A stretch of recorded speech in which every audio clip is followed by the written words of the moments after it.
everyone! I'm sorry I wasn't able to upload for the last 3 days cause it was my day off. Og na-mention na nako sa akong previous nga vlog that I really wanted to spend my day off worth it with my family. And luckily, nag-day off akong mama and then she visited us. So nag-ani siya diri along with my cousin. So nag-vlog sila diri sa Dubai. So tuyok na ako sila sa Dubai together with Takloy. I attempted to make a vlog, but then some of the places medyo we have to be mindful when taking pictures and taking videos kay na yung mga locals ba, and you really need their permission if you want to take videos or pictures sa ilaha. I managed to take some of the videos pero medyo gamay ra kaayo. So, kuan, we have to respect it because at the end of the day, it's their place. So, by the way, I would like to thank my additional subscriber. Thank you and thank you. Na-mention na ako sa akong previous vlog nga I'm really grateful and really happy nga nag-subscribe mo sa ako. I just started and yeah, I'm really happy nga nagkapananaw sa akong channel. So I just wanna introduce myself again. Actually, wala man siguro na ako na-introduce akong self ato. My name is Shabelle. You can call me Inday Chubilita. That's what I'm using on my channel, Inday Chubilita or Flying Inday Chubilita. I'm originally from Bukidnon, Malay-Balay. Maayong adlaw sa inyong mga taga Bukidnon or maayong ha-aldaw sa inyong taga Bukidnon. Mo ba na? Nakalimot ako. Mo sige na. Maayong ha-aldaw sa inyong taga Bukidnon. So, today's vlog, I'm gonna talk about, actually, gisuggest siya sa akong igagaw. Magstorya daw ko about sa akong journey of being a flight attendant, of how I actually got this job. And I think it would be a good hilisgutan to talk about. So that's what I'm going to do today. Back then, when I was in high school, I never really thought of becoming a flight attendant. What I wanted was to become a nurse. Kay akong mama katrabaho sa provincial hospital dira sa Balay-Balay.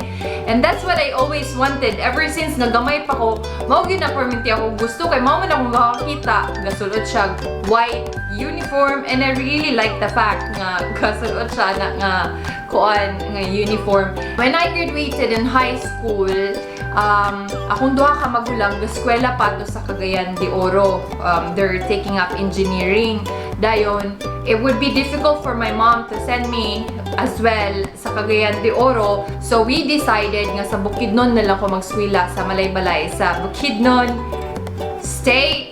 Now it's State University, but it used to be Bukidnon State College.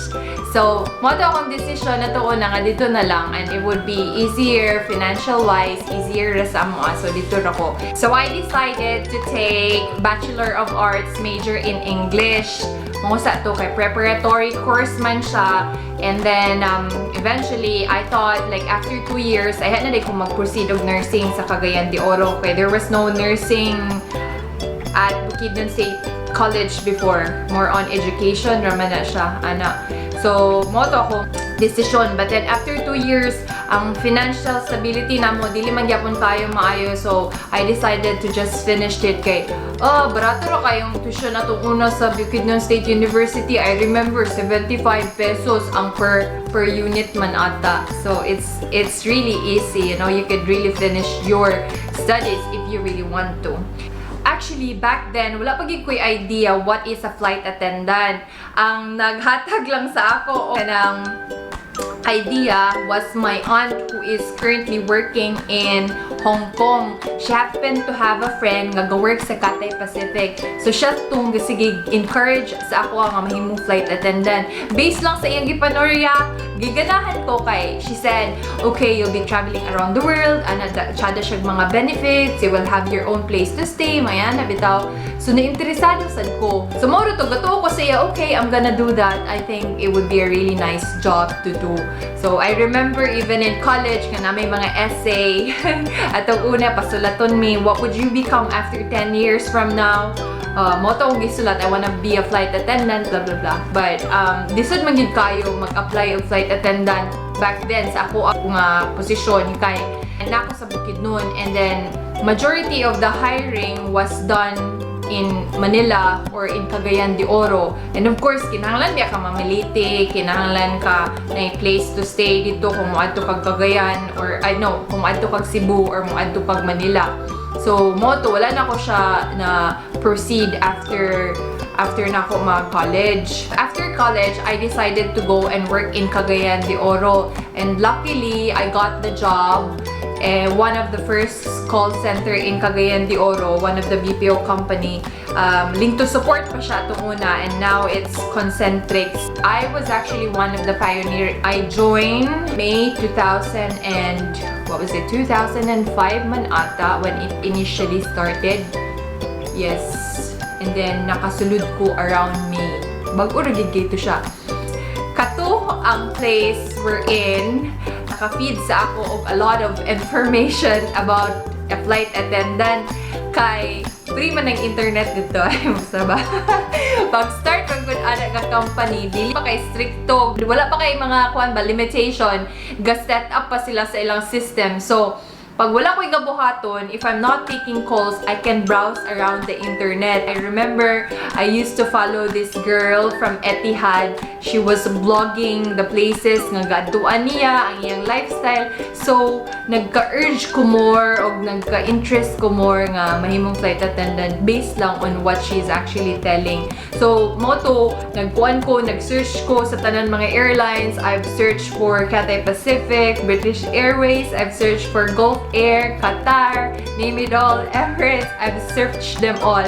Moto, nakikipag-try atong una. Pang-check lang sa nako sila. I never applied for it, but kabasa-basahon lang nako sa ilang mga background unsa nga airline ang choy. And then one of the top list was actually Gulf Air back then. Among the Middle East country, isa siya sa pinaka-high-end atong una o pinaka-kusog ng airline. So, ko nga, I should apply for this airline. After 2 years sa link to support, I decided nga I think I need to really pursue my dream job, becoming a flight attendant. Mo sa to, ako sang mommy, ang akong aunt supported sad kay ko niya. So mo to gidala ko niya sa Hong Kong, thinking na basin di ay open ang Cathay Pacific. But then atong nga time manggod, ang Cathay Pacific, they were not hiring kung dili residents sa Hong Kong. So mo to, wala ko nakapadayon nag-apply. So I went back home in the Philippines. Pagbalik na ako mag-continue ko mga apply yapon kay mo na gito akong gusto. So luckily katong pag-apply na ko before sa Gulf Air, gitawag ko sa Gulf Air. So niadto ko in Manila, nag-held sila dira of open day, and I was there. We were 300 sa open day, and I got through the finals. I don't know what happened. Finals, there were only 2 of us na bilin sa finals. And oh my gosh, ang procedure that time, it's ridiculous. Ibutang ka sa atubangan sa bintana kanang hayag dito kayo tanaw-tanaw ni mong dagway, tanaw-tanawon diri, kung ni mga tattoo, unsa ba dira, tanaw nila tanan. I think they're more concerned of the tattoos and your skin as well. So moto, and they will throw you some questions, more on customer service. Good siya. This job, if you happen to work in a customer service industry, it would be really helpful if you're planning to apply soon kay sa questions manggod mo ng manggawas, more on customer service and then teamwork. I thought I'm gonna get the job kasi niabot na kong final interview na nagay ko'y offer letter. But then, wala ko nila gidawat. Niana rin sila nga kanang taas ko na kayo ilang standards, and apparently wala ko nakapasar sa ilang standards. So, gihilakan ko to. Grabe na ako gihilakan because I thought I was there already committing my dream job, pero wala siya nahitabo. So grabe kaya akong hilak ato. But then I didn't lose hope. I applied again, and then Qatar happened to held sila open day na sa Manila. Pag abot na ako director kayo, dili man din sila mag-accept og mga tao good. Open day siya. It was so funny. Open day siya, pero paano na nila yung resume? What the kind of open day was it? I thought it was the same as Gulf Air bang you will go through a lot of session and then interviews o mga kuan pa, mga activities. But then ang Qatar, gikuha ra nila imong resume and that was it. And then you had to wait for the call. And then gisayangan ko sa akong effort and time nga niadto ug Manila, and then just to, you know, ihatag lang akong akong resume. So I really felt bad about it. And that time, anak ko, okay, diri na lang ko sa Manila magstay. And ko, I decided to stay in Manila, mag-work na lang ko sa Manila.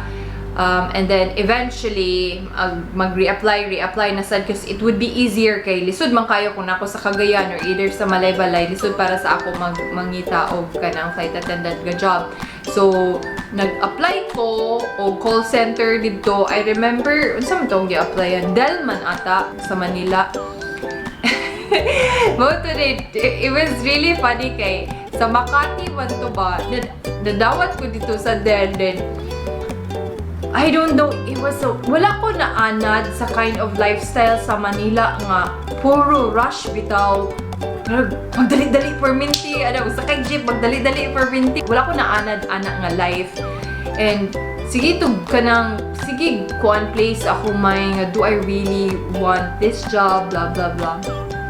So anak ko, mo pa to hulat pagyapon ko kapangita, pagyapon ko apply pagyapon ko atong mga other possible jobs. And then nag-open sa ng Philippine Airline, wala gyapon ko nakuha. Nag-apply gyapon ko Cebu Pacific. Oh my gosh, you don't know. It's all about trying until you get it. So nag-apply gyapon ko atong Cebu Pac, nag-apply ko PhilAir or Airphil, nag-apply ko og Philippine Airlines. Philippine Airlines, it's like Gulf Air nga nadawat ko, but then through final interview wala gyapon ko nakuha. So I was really devastated ato mo siguro tong pinaka-last na ko nga attempt. And I was really devastated. Anak ko, okay, fine, it's not worth it. Basta dili gid siya para sa ako. And then anak ko, it's a waste of time. Pa dito na lang ko sa Cagayan de Oro magtrabaho. At least doon sa akong mama, doon sa akong pamilya, doon sa akong uyab. Sa Takloy. Moto, dito na lang ko, niuli ko. And then, moto, nangita na sa kong trabaho, I started to look for another job and I got the job as a bank teller sa Banco de Oro. So I started working there. I went through a lot of trials sa akong kinabuhi.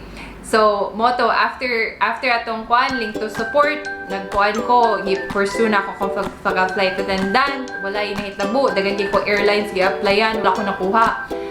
After itong nagbalik ko, nadawat ko sa Banco de Oro. So, I worked there. Sa Banco de Oro, for some reason, I don't know what's wrong with me, but sige kong ka-short.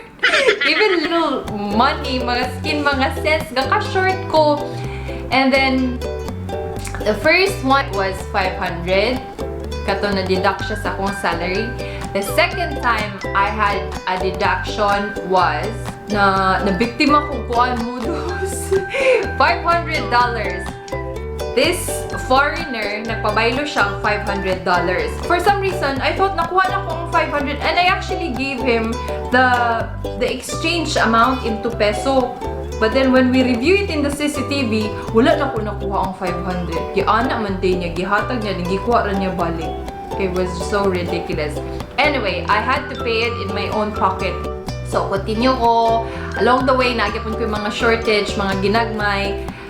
The last one that really made me decide na mag-resign na sa bangko was that I overpaid someone 65 foreigner na overpaid na ko siya 65,000 pesos. Can you imagine? We literally have to go to Camiguin para makuha ang kwarta. Ipapulis pagalit na mo to siya kay kuan dili siya willing maghatag. Actually, we spoke to him after the incident pero palita siya ni Ikyas, and then moto we decided to ask for police assistance na yun. Mo din to gihatag na din yung kwarta balik.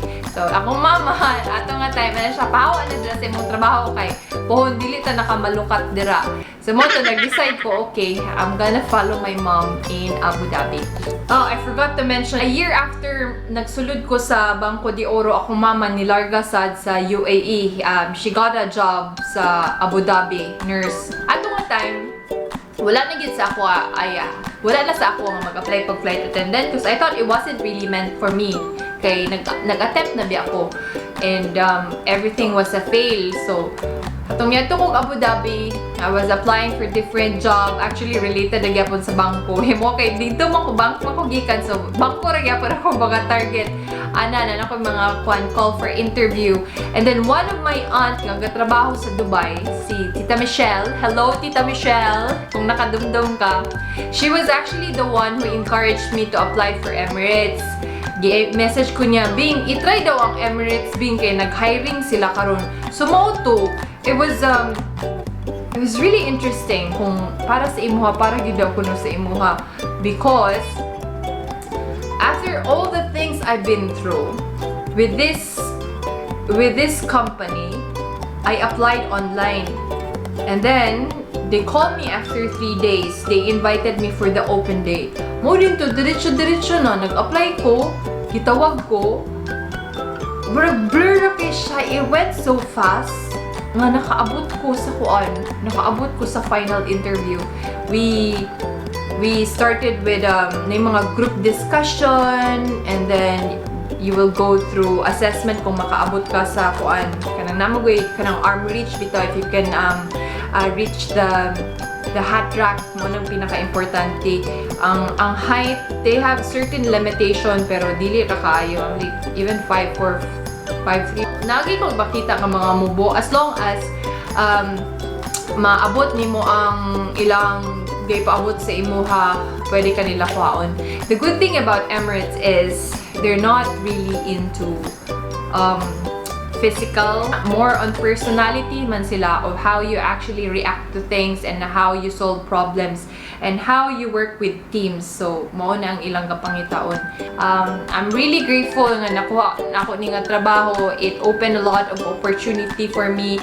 It even changed my personality. Atong una ulawon kay ko tanaw naka-vlog na ko kay baga na kay kong dagway. Ada dagan kayo challenges that you will have to go through with this job. Personality wise, mura kag psychologist at the same time.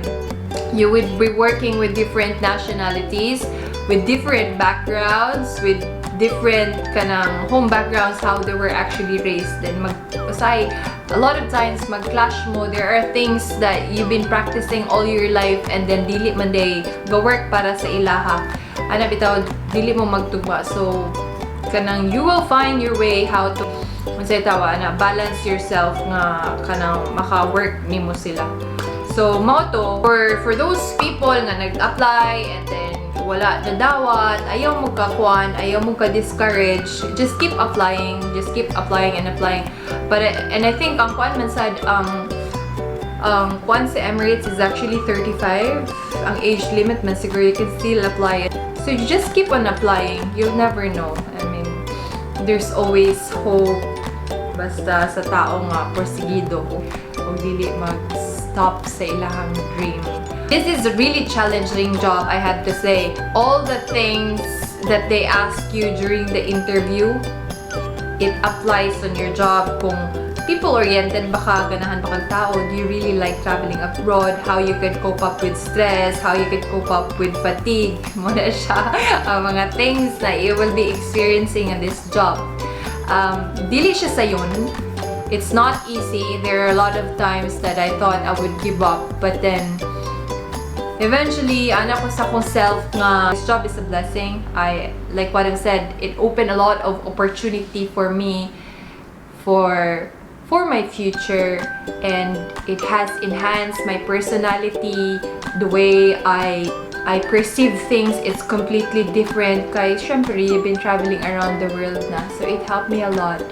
And motto, what else can I talk about it? So that was actually my journey. Yeah, sa interview day nako, this was so funny. I think mauning rason nga nadawat ko sa Emirates. Kay sa Abu Dhabi man kwato ka puyo. When I came into UAE, I lived with my mom sa Abu Dhabi. And Abu Dhabi is 2 hours away from Dubai. Sa UK ko ni abot. My interview was actually 12 noon in midday. And then I came to Dubai around 7:30 in the morning. I was really early. So nag-toilet ko around 8:30 in the morning, and I happened to see my interviewer So, ana siya sa ako nga, oh, wow, Shubel, you're already here. Ana po, iko nga, just anticipating the traffic. I'm not familiar with the place, so I have to be early.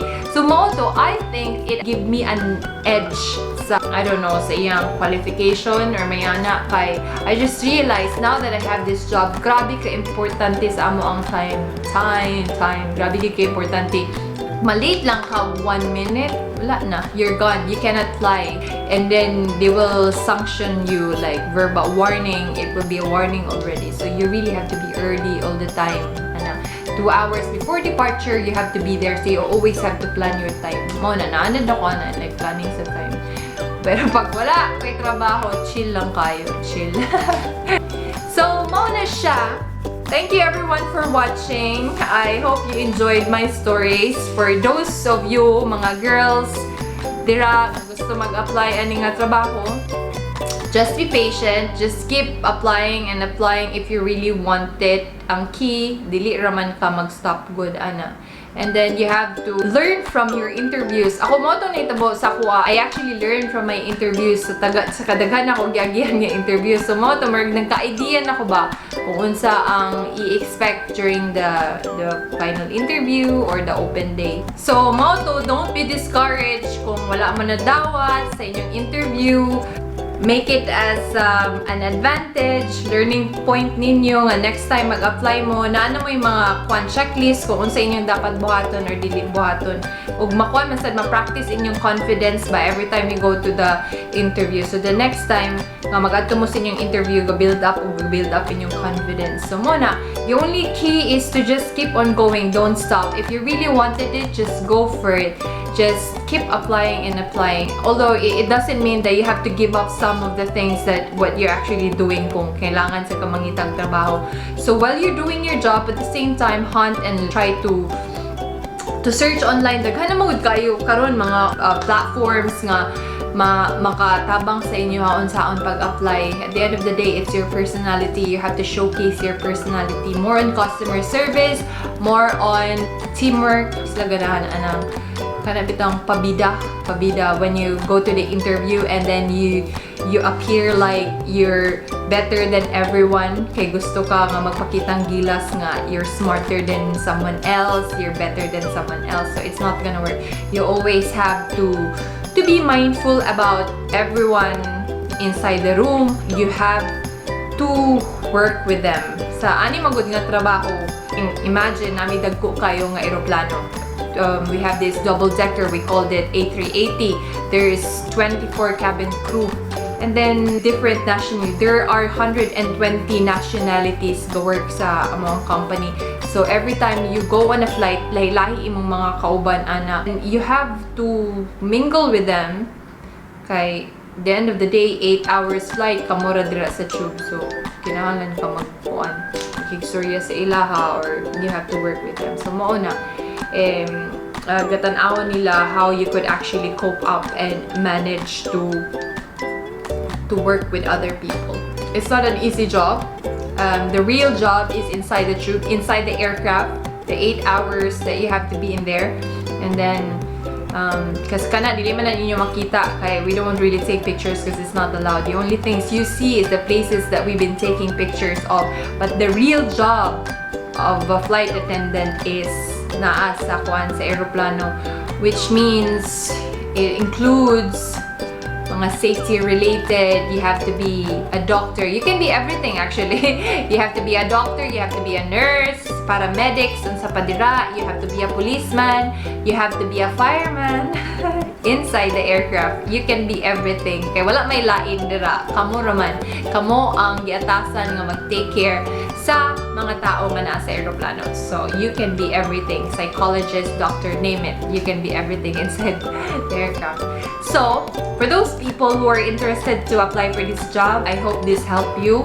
And then, more to, I just want to encourage you to encourage you to don't be discouraged and just keep on applying. More to. So, yeah, thank you for watching my channel. Salamat! I just wanna shout out sa akong college best friend, Shisha! Si Sheila, akong bana, gusto gyapon magpa-shoutout nga kauban na nako permanente si Ted Francis Asuncion.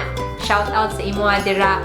Shoutout po kay Koan Owen, akong amigo nga naa dira sa Koan karon sa Thailand. Amazing kayo na siya mag-video. I mean, ga-encourage na ako siya permanente nga mag-vlog na sad kay may kay siya magkuha when it comes to scenery, may ana. Kulang na lang mag-storya-storya.